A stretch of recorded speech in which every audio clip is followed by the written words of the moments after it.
Hello and welcome to my smart study channel. आप सभी का मेरे चैनल पर स्वागत है। तो आइए आज हम टेंस के बारे में पढ़ते हैं। टेंस को हिंदी में काल बोलते हैं, जिसका अर्थ होता है क्रिया का वह रूप जिससे उसके समय का पता चलता है, उसे काल इंग्लिश में टेंस कहते हैं। टेंस के 3 प्रकार होते हैं, प्रेजेंट, पास्ट, फ्यूचर। प्रेजेंट को बोलते हैं वर्तमान, पास्ट को बोलते हैं भूतकाल, फ्यूचर को बोलते हैं भविष्यकाल।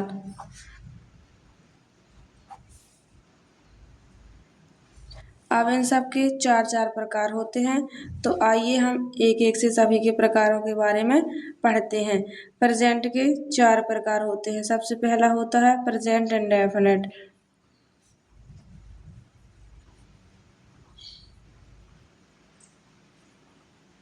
Present indefinite tense.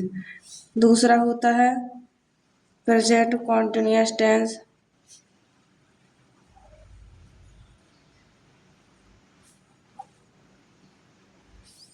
तीसरा है हमारा present perfect, present perfect tense. चौथा हमारा है प्रेजेंट परफेक्ट कॉन्टिन्यूअस।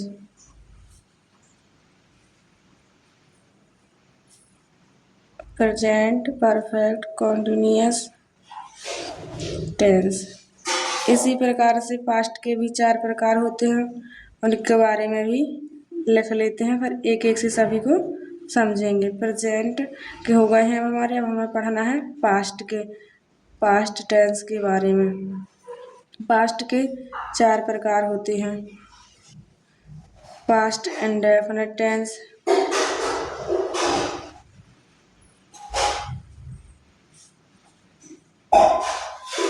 फिर होता है हमारा पास्ट कॉन्टिन्यूअस टेंस,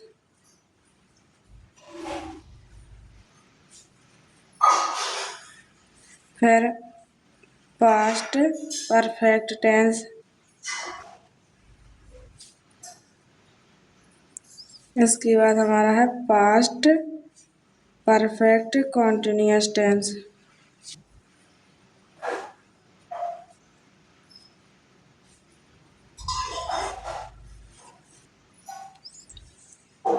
अब हम फ्यूचर टेंस के 4 प्रकार के बारे में देखते हैं, फिर इसके बाद सभी को एक एक से बहुत अच्छे से समझेंगे। फ्यूचर टेंस के होते हैं 4 प्रकार। इस प्रकार से हमारे टेंस कितने हो जाते हैं, 12। सबसे पहला होता है फ्यूचर इंडेफिनिट टेंस, इसके बाद हमारा है फ्यूचर कॉन्टिन्यूअस टेंस। सबसे पहले आप लोगों को सभी टेंसों की मीनिंग याद करना बहुत ज़रूरी है। फ्यूचर परफेक्ट,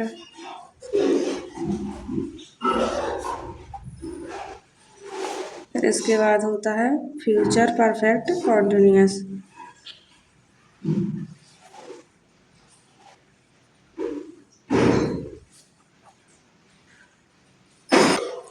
आइए हम स्टार्ट करते हैं प्रेजेंट इंडेफिनिट टेंस से समझने के।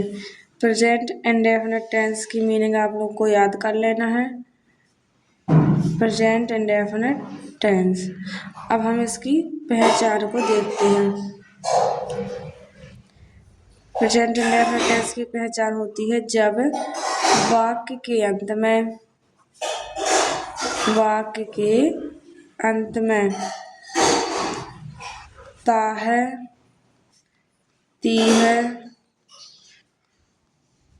ते हैं आदि शब्द आए, तो वह वाक्य किसका हो जाता है, हमारा प्रेजेंट इंडेफिनिट टेंस का। आदि शब्द आए तो वह वाक्य प्रेजेंट इंडेफिनिट टेंस का होता है।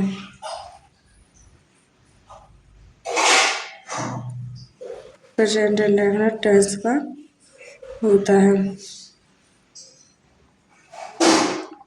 अब हम इसकी सहायक क्रिया देखते हैं। सहायक क्रिया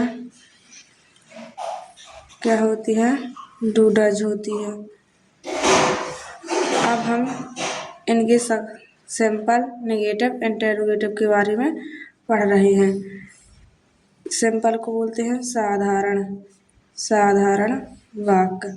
तो साधारण वाक्य में आपको क्या करना होता है, एक वचन और बहुवचन का ध्यान रखना पड़ता है। एक वचन में क्या लगाते हैं, एस या ई एफ लगाते हैं। अब हम देखते हैं कि एस और ई एस कहाँ पर लगाना है। तो आप ई एस का ध्यान रखेंगे तो एस बन जाएगा। ई एफ लगाते हैं O X double X C H S S double S. जब मीनिंग के लास्ट में ए वर्ड आए O X double X C H S double S, तो वहाँ पर हमें ई एस लगाना है। और ध्यान रखना है कहाँ लगाना है, एक वचन में और साधारण वाक्य हो।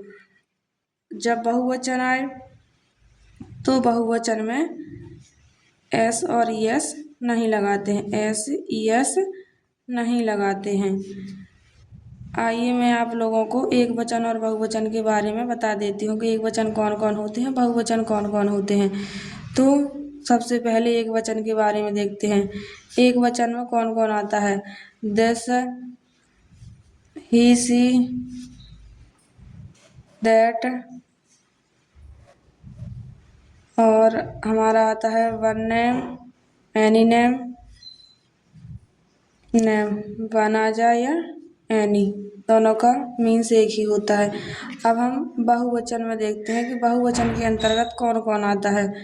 बहुवचन में आता है हमारा I, you, we, they, two names या इससे अधिक या दो से अधिक आ जाए, तो हमारे बहुवचन होते हैं। तो आपको याद रखना है। चलिए हम इनका उदाहरण देख, आइए तो हम इसी का सूत्र देखते हैं, साधारण वाक्य का सूत्र। सबसे पहले क्या लिखेंगे, सब्जेक्ट प्लस वर्ब की first form plus S E S plus object plus other word. जी हो गया हमारा साधारण वाक्य का, सब्जेक्ट प्लस वर्ब की first form plus S E S plus object plus other word. तो मैंने आप लोगों को बताया कि एस और ई एस का आपको विशेष करके साधारण वाक्य में ध्यान रखना है कि ई एस कहाँ लगाते हैं और एस कहाँ लगाते हैं। बहुवचन में एस ई एस का प्रयोग नहीं करना है। तो आइए अब हम एक उदाहरण देखते हैं, जैसे कि राम खेलता है। तो राम हमारा एक वचन हो गया, तो इधर आएगा राम, तो हमारा जो सब्जेक्ट हो गया एक वचन है और सिंपल है। इधर हमारी जो वर्ब होगी खेलना, तो प्ले। मैंने आप लोगों को समझाया था कि जब एक वचन हो तो वहाँ पर एस ई एस लगाना है। इधर हमारा वाई है तो वाई में क्या लगाएंगे, एस। और सबसे जरूरी बात है आपको फुल स्टॉप लगाने की। अब देखते हैं एक बहुवचन में, वे काम करते हैं। तो जी हमारा बहुवचन हो गया, वे काम करते हैं। तो दे वर्क, वर्क यानी क्या होता है, काम करना, और हमारा बहुवचन है तो एस यस नहीं लगाएंगे। अब इसी का हम नकारात्मक वाक्य देखते हैं। सबसे पहले इसका सूत्र देखेंगे। तो सूत्र में क्या करना है, सब्जेक्ट, सब्जेक्ट के बाद यहाँ पर अब हमें लगानी है हेल्पिंग वर्ब। क्या होती है, subject plus do does plus not, not के बाद लगानी है वर्ब की फर्स्ट फॉर्म, फिर लगाएंगे ऑब्जेक्ट प्लस अदर वर्ड। और मैंने आपको समझाया था कि डू और डज का प्रयोग कहाँ पर करना है। डू का प्रयोग बहुवचन में करना है, डज का प्रयोग एक वचन में। तो आइए हम उदाहरण देखते हैं। जैसे हो गया, वह खाना नहीं खाता है, वह खाना नहीं खाता है। तो हमारा वह क्या है, सब्जेक्ट है और एक वचन है, तो यहाँ पर ही लगाएंगे। ही के साथ डज का प्रयोग करना है। डज क्यों लगाया? क्योंकि हमारे यहाँ पर एक वचन है, तो एक वचन के साथ हमने आप लोगों को समझाया था कि डज का प्रयोग करते हैं। डज के बाद क्या लगाना है? नॉट। नॉट यहाँ तक पहुँच गए। अब वर्ब की फर्स्ट फॉर्म, वर्ब क्या है हमारी? जे खाता, खाना। तो यहाँ पर क्या आएगा? ईट। अब ऑब्जेक्ट हमारा हो गया द फूड, द फूड। अब इसका एक बहुवचन वाला देखते हैं। तुम पतंग नहीं खरीदते हो, तुम पतंग नहीं खरीदते हो, जी हमारा बहुवचन का हो गया। तो तुम में क्या लगाते हैं? यू। यू बहुवचन है तो यू के साथ डू। थर्ड नंबर में आएगा हमारा नॉट, खरीदना क्रिया है तो वाई यानी खरीदना होता है। और फिर हमारा लास्ट में आएगा काइट, काइट के बाद लगाएंगे फुल स्टॉप। अब हम इसी प्रकार से प्रश्नवाचक का देखते हैं। प्रश्नवाचक वाक्य में कैसे प्रयोग करते हैं? तो सबसे पहले हम देखेंगे इसका सूत्र क्या होता है। सूत्र होता है सब्जेक्ट, सेकंड नंबर में आएगा, पहले आएगा हमारा यहाँ पर अब हेल्पिंग वर्ब टू डज। फिर प्रयोग करेंगे सब्जेक्ट का। ये आपको विशेष रूप से ध्यान रखना है। प्रश्नवाचक में पहले हेल्पिंग वर्ब आएगी डू डज, फिर सब्जेक्ट आएगा, फिर हमारे वर्ब की फर्स्ट फॉर्म, फिर ऑब्जेक्ट, फिर अदर वर्ड। इसी का नेगेटिव में do does helping verb plus subject plus not plus verb की first form plus object plus other word. अब हम इनके एक एक उदाहरण देखते हैं। जैसे क्या वह रोता है, क्या वह रोता है। आपको प्रश्नवाचक चिन्ह में प्रश्नवाचक चिन्ह लगाना बहुत जरूरी है। तो यहाँ पर देखेंगे सब्जेक्ट कैसा है? एक वचन का है, तो एक वचन में डज लगाएंगे, डज के बाद ही, और फिर यहाँ पर वर्ब क्या है? रोना, फिर क्वेश्चन मार्क। अब इसी का नेगेटिव में देखते हैं और बहुवचन का। क्या मैं गाना नहीं गाता हूँ, क्या मैं गाना नहीं गाता हूँ, फिर लगाना आपको क्वेश्चन मार्क। मैं सब्जेक्ट क्या है? बहुवचन का, सो बहुवचन में क्या लगाएंगे? डू।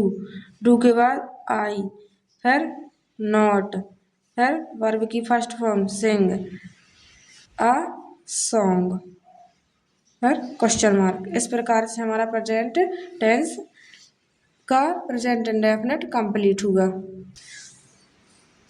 आइए अब हम प्रेजेंट कॉन्टिन्यूस टेंस के बारे में पढ़ते हैं। तो सबसे पहले आपको मीनिंग याद रखनी है, मैं बार बार बता रही हूँ तो बहुत ज़रूरी बात है। CONTINUOUS,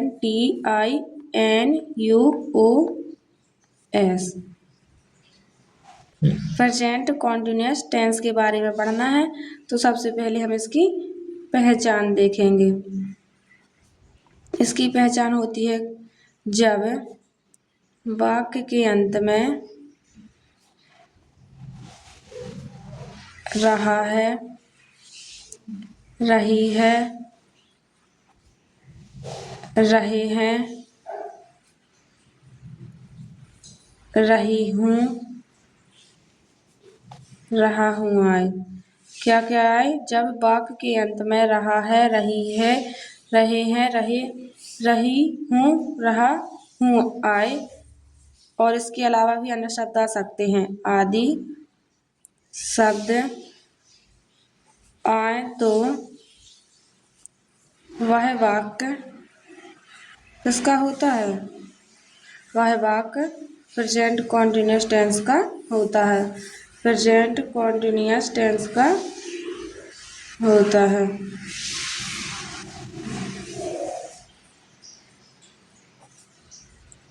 ये हमारी प्रेजेंट कॉन्टिन्यूस टेंस की पहचान हो गई है। अब हमें क्या देखना है? इसकी सहायक क्रिया। सहायक क्रिया क्या होती है? Is, am, are. अब बता देते हैं कि इज कहाँ लगाना है, एम कहाँ लगाना है और आर कहाँ लगाना है। फिर हम इनके साधारण नकारात्मक प्रश्नवाचक वाक्य देखेंगे। एज का प्रयोग करना है एक वचन। एक वचन को क्या बोलते हैं इंग्लिश में? सिंगुलर नंबर, सिंगुलर बोलते हैं। तो अभी मैंने पिछले प्रेजेंट इंडेफिनिट में बताया है कि एक वचन कौन कौन है। दोबारा फिर से बता दे रही हूँ। This, he, she, that, any, name, जी हमारे एक वचन हो गए। और एम का सिंपल सा है, आई के साथ एम का प्रयोग करते हैं, तो याद रखना है। आर बहुवचन प्लूरल में करते हैं। और जी हमारे प्लूरल कौन कौन होते हैं? You, we, they, two names, या टू नेम से अधिक। अब हम इसका और एक जरूरी बात है कि इसकी मुख्य क्रिया में यानी कि वर्ब में क्या करना है? मुख्य क्रिया में या वर्ब की फर्स्ट फॉर्म में आईएनजी का प्रयोग करना है। फर्स्ट फॉर्म में इसका प्रयोग करना है आईएनजी का। अब साधारण वाक्य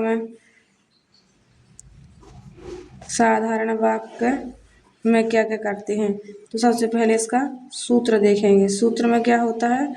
सब्जेक्ट लगाना plus helping verb is, am, are. जी हमारी क्या है? हेल्पिंग वर्ब बोलते हैं इसको, हेल्पिंग वर्ब।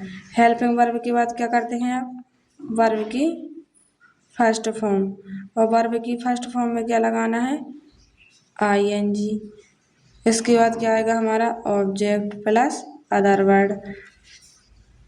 तो अब हम उदाहरण देखते हैं तीनों के एक एक। जैसे कि पहले ले ले हैं, वह खेल रहा है। तो जी हमारा सिंपल है और हम साधारण वाक्य के बारे में पढ़ रहे हैं। तो इधर आएगा ही, हेल्पिंग वर्ब इज, और प्ले। प्ले हमारी क्या है? मुख्य क्रिया है, तो इसमें लगाना है आईएनजी, फुल स्टॉप। अब हम बहुवचन का देखते हैं। तुम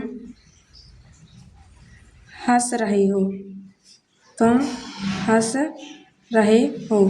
तो तुम में क्या लगाना है? यू, और यू हमारा बहुवचन है, तो आर इसकी मुख्य क्रिया है। हंसना लॉफ यानी होता है, उसमें आईएनजी लगाना है।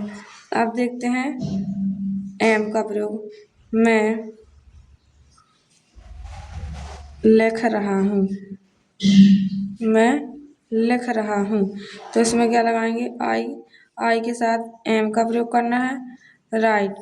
एक बात याद रखना कि जहाँ पर लास्ट में ई आता है मीनिंग में, तो ई को हटा करके आईएनजी लगाते हैं। तो यहाँ पर टी के बाद ई है, तो ई को हटा के क्या लगाएंगे? आईएनजी।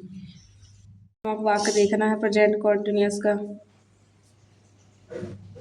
नकारात्मक वाक्य में क्या करते हैं? सबसे पहले इसका सूत्र देखना है। सूत्र क्या होता है? Subject plus is, am, are plus not plus verb की फर्स्ट फॉर्म के साथ क्या लगाना है? ING plus object plus other word. अब हम इनका केवल नेगेटिव का तीनों में से किसी एक का एग्जाम।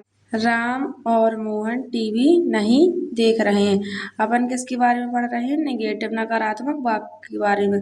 तो राम और मोहन टीवी नहीं देख रहे।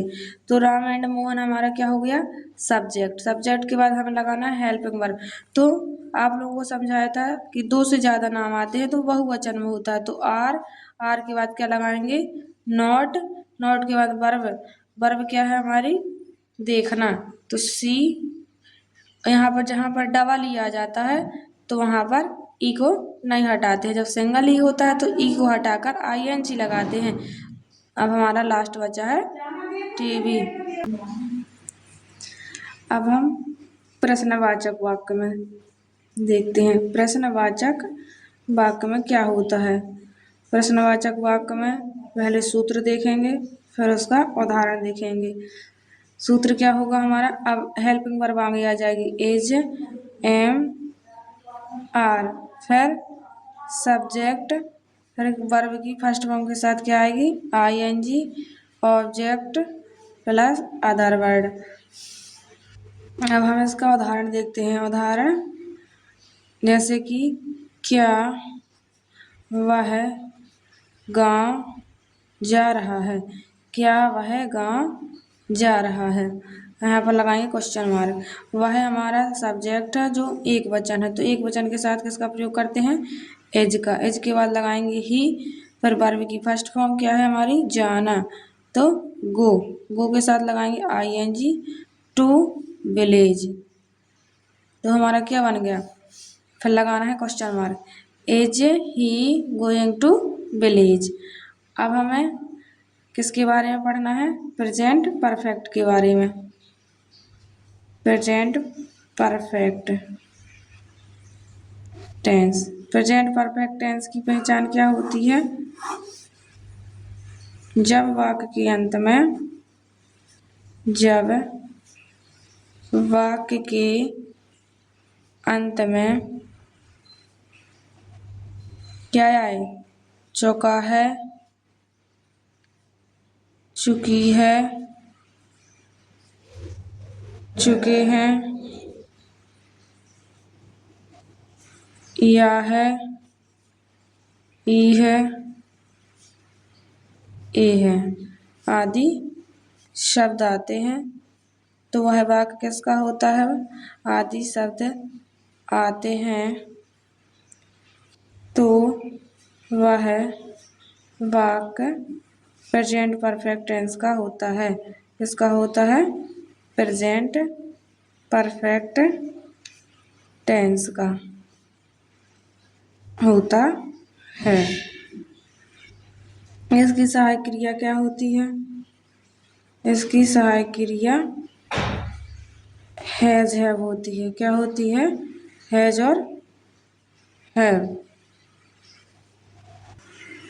मुख्य क्रिया में ध्यान रखना है कि वर्ब की थर्ड फॉर्म का यूज करते हैं। मुख्य क्रिया में किसका यूज करते हैं?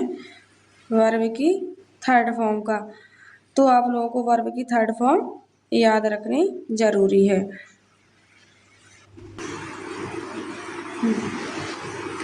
इसमें देखते हैं कि एक वचन में हैज का प्रयोग करना है, बहुवचन में हैव का प्रयोग करना है। एक वचन में क्या लगाना है? हैज। बहुवचन में क्या लगाना है? हैव।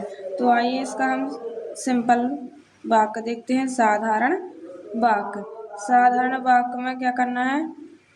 सबसे पहले सूत्र को देखेंगे। सूत्र क्या होगा हमारा? Subject plus has have plus subject plus has है प्लस वर्ब की कौन सी फॉर्म यूज करनी है? Third form. फिर हमारा ऑब्जेक्ट आएगा, ऑब्जेक्ट के बाद अदर वर्ड। जी हम किसके बारे में पढ़ रहे हैं? सिंपल टेंस के बारे में। और किसका है जी? हमारा प्रेजेंट परफेक्ट टेंस का है। तो सबसे पहले आएगा सब्जेक्ट प्लस हैज है प्लस वर्ब की third form plus object plus other word. आइए अब हम एक उदाहरण देखते हैं। जैसे वह सो चुका है, तो हमें इधर मुख्य क्रिया क्या है हमारी? सोना, तो सोने का हमें थर्ड फॉर्म यूज करना पड़ेगा। तो इसके लिए आपको पहले वर्ब की तीनों फॉर्म याद होनी चाहिए। तो सब्जेक्ट हमारा वह है, वह कैसा है? एक वचन का, सिंगुलर है, तो ही के साथ किसका यूज करेंगे? हैज का। फिर लगाएंगे वर्ब की थर्ड फॉर्म स्लेप्ट। अब एक और मैं बता देती हूँ बहुवचन का।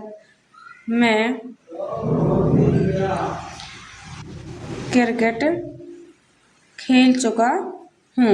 मैं क्रिकेट खेल चुका हूँ, तो इसका क्या बनेगा? आई। आई क्या है हमारा? बहुवचन। आई के साथ लगाएंगे हैव।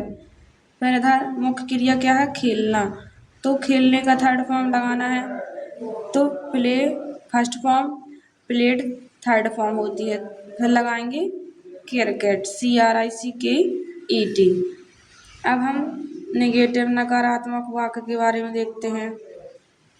नकारात्मक वाक्य में क्या करेंगे? तो सबसे पहले इसका सूत्र देखते हैं। तो क्या होगा? Subject plus has have plus not plus verb की third form plus object plus other word. अब हम इसका उदाहरण देखते हैं। मैं चाय नहीं पी चुका हूँ। मैं चाय नहीं पी चुका हूँ। तो आई हमारा बहुवचन है तो इसमें लगाएंगे हैव। हैव के बाद लगाना है नॉट और चाय पीने के लिए लगाते हैं टेक। तो इसका थर्ड फॉर्म होगा टेकन और टी बोलते हैं चाय को। अब हम इसके प्रश्नवाचक वाक्य को और देखते हैं। प्रश्नवाचक वाक्य में क्या करते हैं? प्रश्नवाचक वाक्य में तो इसका पहले देखेंगे सूत्र। इसमें आएगा सबसे पहले हैज हैव। क्या आएगा? हैज और हैव। फिर आएगा हमारा सब्जेक्ट प्लस वर्ब की कौन सी फॉर्म यूज करना है? थर्ड फॉर्म और ऑब्जेक्ट प्लस अदर वर्ड। तो इसका उदाहरण, तुम घर आ चुके हो। तुम घर आ चुके हो। तो यू हमारा बहुवचन है। बहुवचन में हैव का प्रयोग करना है। इधर आना क्रिया है तो आना का थर्ड फॉर्म आपको याद होना चाहिए, कम, कैम, कम। तो कौन सा फॉर्म यूज करना है? Third, come to home. तो हम किसके बारे में पढ़ रहे थे? प्रश्नवाचक वाक्य के बारे में। तो मैंने आप लोगों को यहाँ पर सिंपल बताया। अब इसी को देखते हैं कि प्रश्नवाचक वाक्य में कैसे बदलते हैं। तो क्या आएगा सबसे पहले? क्या तुम घर आ चुके हो। तो हमारा जो किस में बदल गया? प्रश्नवाचक वाक्य में। हम किसके बारे में पढ़ रहे हैं? प्रश्नवाचक के बारे में। तो सबसे पहले क्या आएगा? हैव। हैव के बाद लगाएंगे यू, फिर कम टू होम। ये हमारा किस में चेंज हो गया? प्रश्नवाचक वाक्य में। ये हम प्रेजेंट परफेक्ट कॉन्टिन्यूअस के बारे में पढ़ते हैं। प्रेजेंट परफेक्ट कॉन्टिन्यूअस टेंस के बारे में पढ़ते हैं। सबसे पहले इसकी क्या पढ़ेंगे? पहचान। तो इसकी पहचान क्या होती है? जब वाक्य के अंत में क्या आए? वाक्य के अंत में समय के साथ, जी बहुत जरूरी याद। प्रेजेंट परफेक्ट कॉन्टिन्यूअस टेंस की पहचान क्या होती है? जब वाक्य के अंत में, मेन बात है कि समय के साथ क्या है? समय के साथ रहा है, रही है, रहे हैं,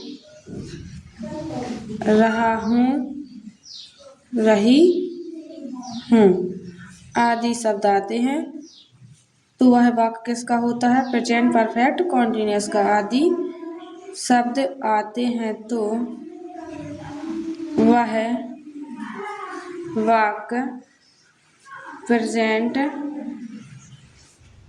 परफेक्ट कॉन्टिन्यूअस टेंस का होता है।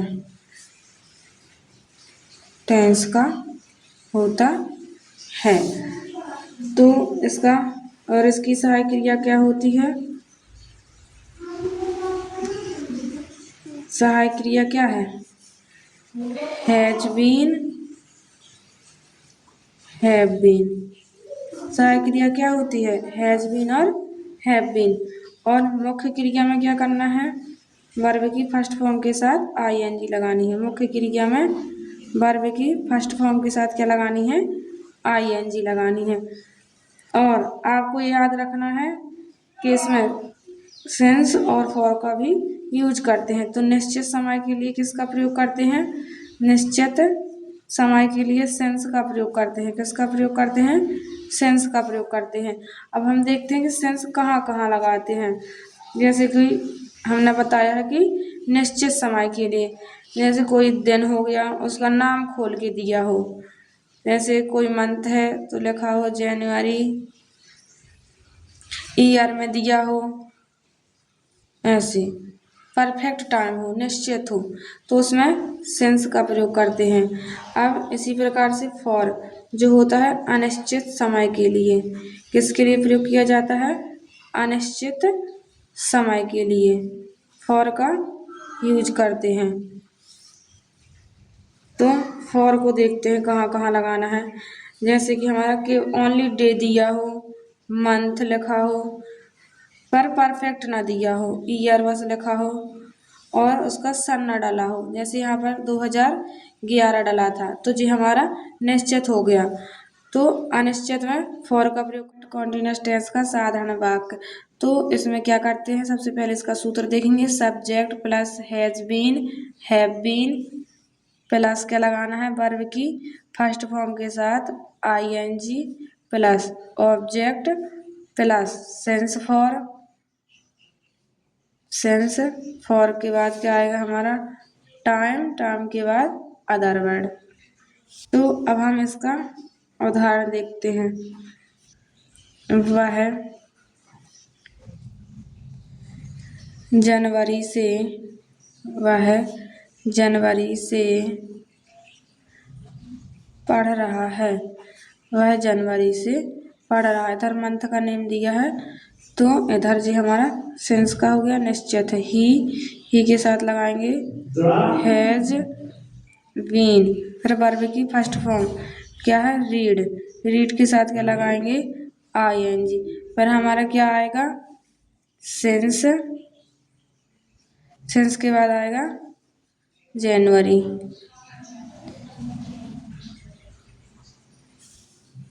अब हम इसी का नकारात्मक नेगेटिव देखेंगे। नकारात्मक वाक्य कि नकारात्मक वाक्य में क्या करना है, तो इसका सूत्र देखते हैं पहले। Subject plus has not been, इसी प्रकार से have not been plus verb की फर्स्ट फॉर्म के साथ क्या आएगी, ING plus object plus since या for plus time plus other word. इसका एग्जाम्पल देखते हैं। मैं मंगलवार से, मैं मंगलवार से खाना बना रहा हूँ, मैं मंगलवार से खाना बना रहा हूँ। नकारात्मक वाक्य का उदाहरण देखते हैं। मैं मंगलवार से खाना नहीं बना रहा हूँ। आई के साथ आएगा हैव नॉट बीन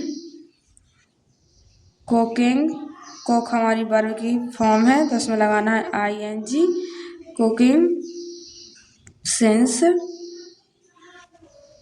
ट्यूजडे। अब हमें पढ़ना है प्रश्नवाचक वाक्य के बारे में।